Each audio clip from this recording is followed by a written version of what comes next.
Bona nit. Nosaltres dijous, a primavera, tenim aquí entre nosaltres en Josep Maria Ferriglà per continuar amb el cicle de conferències que es va iniciar al Casal Popular La Paret, que fa uns quants anys. És la 7a edició que es fa aquí, en el Centre Cívic. En altres ocasions ha parlat de l'ús de les plantes enteògenes entre cultures amazòniques, en especial en el món del Shuar, també dels xamanismes clàssics i les noves modes occidentals d'ús d'enteògens, també sobre la importància actual dels rites, sobre la consciència als diversos estats, sobre mort i salut mental. L'any passat va parlar sobre una teoria de l'atenció i aquest any parlarem sobre l'ayahuasca, com deia el títol de la conferència. Josep Maria, ja el deveu conèixer, és antropòleg, ha cursat estudis universitaris de psicologia i d'art dramàtic, especialista en antropologia cognitiva, etnopsicologia i antropologia de la bellesa. També ha centrat els seus estudis en el camp dels diferents estats de consciència i els seus usos culturals i psicoterapèutics. Bueno, gràcies a tots per participar en aquest acte i especialment a les persones que han col·laborat, Jordi Muñoz, l'Anna Di Maio, en Pere, les persones del Centre Cívic i de la biblioteca. Bueno, ja us deixo amb en Josep Maria. Bé, bones tardes. Gràcies a l'Eix per la presentació, sempre amable. Doncs, gairebé és com la classe magistral a Celrà des de fa 7 anys. No? I ja sabem que és una xifra que tanca cicles i permet que s'obrin de nous, o sigui que l'any que ve veurem si tornem a estar tots vius i bé per venir aquí. De moment, moltes gràcies a l'Eix per l'esforç de muntar cada any aquesta conferència. Bé, doncs el tema que vam triar aquest any amb l'amic Aleix per aquesta conferència és el de l'ayahuasca i l'entrada de l'ayahuasca a Occident.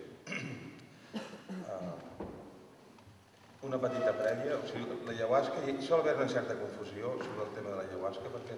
s'anomena per aquesta paraula, que és d'origen quichua, una liana, que és una liana gruixuda, que us n'he portat aquí 2 talls per si la voleu veure de prop, i també la pòssima que resulta de bullir aquesta liana amb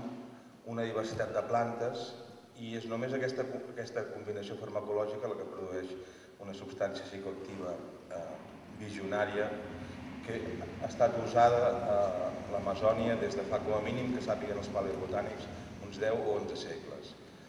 Aleshores, hi ha un cert error, com us dic, perquè com que s'usa el mateix nom popular per un dels ingredients, que és el principal,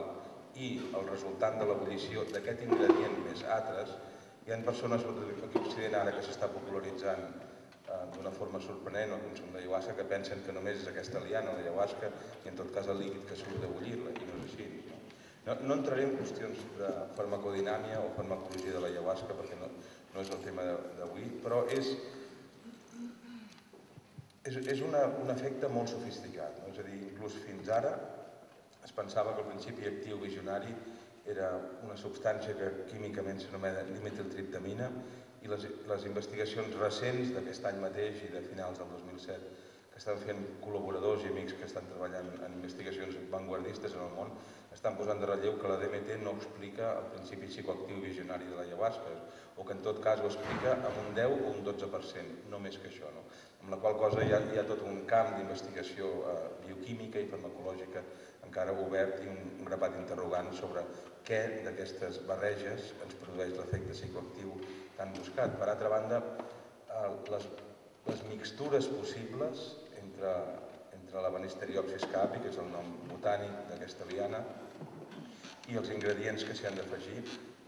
poden arribar fàcilment a, no sé si ho heu apuntat, però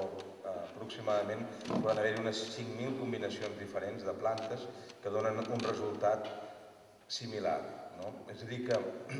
hi ha una comparació que a vegades poso per a les persones que no esteu acostumades a com a pensar en aquests termes més tècnics i és la comparació de quan abans cadascú es feia el seu vi aquí a Europa o a Catalunya, que cada família tenia un vi i triava o suportava el nivell d'acidesa que tenia el vi, el grau d'alcohol, el nivell de glucosa, per tant si era més dolç o més aspre, i sabeu que a partir del raïm o diverses cepes de raïm, diversos tipus de raïm, doncs les cultures del vi, com és la nostra, hem elaborat un grapat de begudes alcohòliques que no sé si s'han comptat alguna vegada, però des de vins secs a vins dolços, a garnatges, en fi, hi ha una varietat enorme. Aleshores, per algú que no sigui d'una cultura alcohòlica,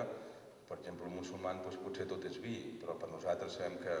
hi ha molta diferència del pisco, que també es treu del raïm, del pisco xilè, per exemple, el vi de missa o el vi de Rioja, el vi blanc, el vi dolç, etc. I que no totes aquestes begudes alcohòliques sortides del raïm es veuen en la mateixa situació, en la mateixa quantitat, tenen el mateix contingut simbòlic, ni tenen el mateix efecte psicoactiu, tampoc, no és el mateix veure vi dolç, que emborratxen molt més que no pas el vi sec, per exemple, o vins de doble fermentació, com el pisco, que arriben a tenir 40 graus de fermentació, no de destil·lació, amb un vi de 8 o 10 graus, etc. Amb aquesta mixtura vegetal passa el mateix, és a dir, que d'una punta a l'altra de la maçonia hi ha innombrables formes d'elaborar l'ayahuasca, inclús mateixes famílies, diguéssim, o un mateix xaman, o una mateixa persona, no només els xamans elaboren i prenen ayahuasca a la maçonia, doncs una mateixa persona pot conèixer fàcilment 7, 8, 15 maneres diferents de preparar ayahuasca, depèn de la finalitat amb la que la vulgui, si vol tenir visions oraculars o més místiques, o es pren per anar a resoldre algun conflicte guerrer, per exemple, i preparen ayahuasca de maneres diferents. Per altra banda, també hi ha prop de 70 termes o vocables indígenes per mencionar l'ayahuasca. És a dir, que el terme que usem nosaltres, ayahuasca, que s'usa aquí a Occident, és un terme quítxua, la llengua quítxua, que vol dir aproximadament la liana o la corda que ens porta al món en el qual viuen els morts, que ens connecta amb els morts. Però no totes les denominacions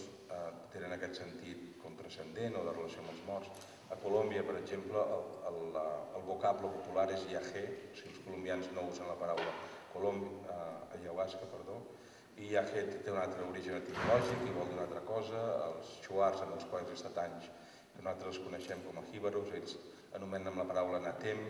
l'ayahuasca, i saben també que hi ha molts tipus de natem diferents, i llavors hi posen alguna denominació, algun prefix o algun sufixe per referir-se exactament a quin tipus de natem o d'ayahuasca estan al·ludint. També hi ha diversos contextes indígenes en els quals es pren l'ayahuasca i hi ha diferents finalitats per les quals es pren. Hi ha grups ètnics que només en prenen per resoldre conflictes guerrers, o sigui, per barallar-se, per treure força i vitalitat i valentia per anar a combatre els seus enemics. N'hi ha que en prenen, estic parlant d'indígenes només, de moment d'indígenes amazònics. Doncs hi ha grups ètnics que prenen l'ayahuasca per motius més oraculars,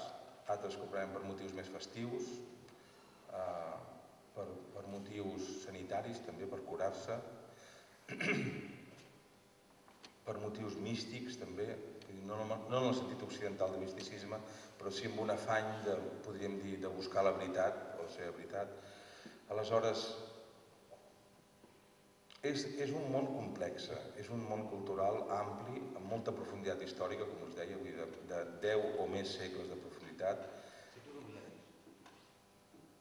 10 segles són 10.000 anys.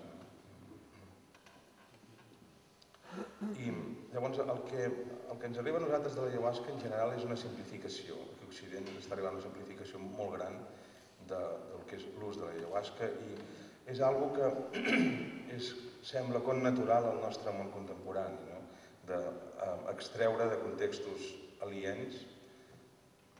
elements culturals que pot ser música, poden ser substàncies psicoactives, com és el cas, poden ser costums d'ornamentació del cos, poden ser dietes també, d'extreure del seu context d'origen i plantar-ho aquí a Occident sense massa interès pel seu origen. És a dir, que forma part d'una supèrbia cultural que alimentem tots d'una manera o d'una altra, el creure